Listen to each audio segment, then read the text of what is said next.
de démarrer, je vous propose de reprendre quelques données de cadrage qui permettent d'avoir des ordres de grandeur. 60% des individus aujourd'hui sont équipés d'un smartphone. Ce smartphone, ils vont l'utiliser pour différents usages, donc à la fois pour consulter des sites, mais aussi pour consulter des applications. Pour vous donner une idée, les individus consultent environ une quarantaine de sites chaque mois et un peu plus de 5 applications en moyenne. Et pourtant, ils en ont 28 d'installées sur leur téléphone. Et ces applications, ça va être à la fois des applications de jeux, des applications de services pratiques, météo, itinéraire, etc. Et puis, de plus en plus, des applications de réseaux sociaux.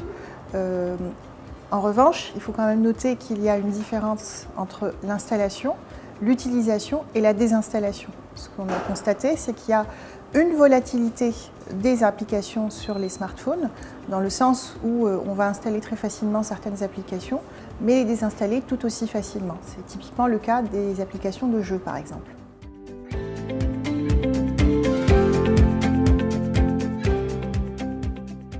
Alors, le recul qu'on a aujourd'hui, c'est un recul sur un peu plus d'une année, et ce qu'on constate, c'est que dans l'ensemble, on a toujours cette diversité d'applications qui sont installées sur un smartphone, avec une hiérarchie qui est a priori la même, qui est les jeux d'abord et avant tout, ensuite les réseaux sociaux et puis tout ce qui est applications de services pratiques diverses et variées. On a aussi des applications de presse, des applications bancaires, etc. Ce qui est intéressant, c'est que, comme je le disais, les applications de jeu, c'est vraiment celles qu'on installe le plus et le plus souvent. C'est aussi celles qu'on utilise a priori beaucoup, mais pas forcément le plus. Et puis c'est celles qu'on désinstalle le plus facilement et le plus rapidement. Ce qu'on a constaté entre l'année dernière et cette année, c'est qu'il y a un renforcement des applications de réseaux sociaux, un petit peu sur l'installation, mais beaucoup sur l'utilisation. Et ça, on l'explique entre autres par le développement de nouveaux réseaux sociaux, à savoir Instagram et Snapchat, qui sont aujourd'hui plébiscités par les différents internautes, notamment les plus jeunes.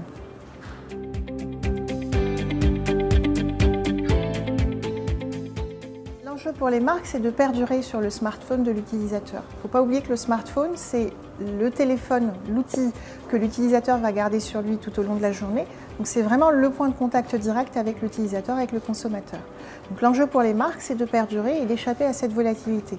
C'est à la fois de travailler sur les contenus qui sont proposés via les applications, sur le fond et sur la forme. Proposer des contenus à forte valeur ajoutée, proposer des contenus qui soient utiles et pratiques pour l'utilisateur, des contenus qui soient pourquoi pas ludiques, et puis en même temps des contenus qui soient faciles d'accès et faciles à la consommation, donc une certaine ergonomie sur les applications.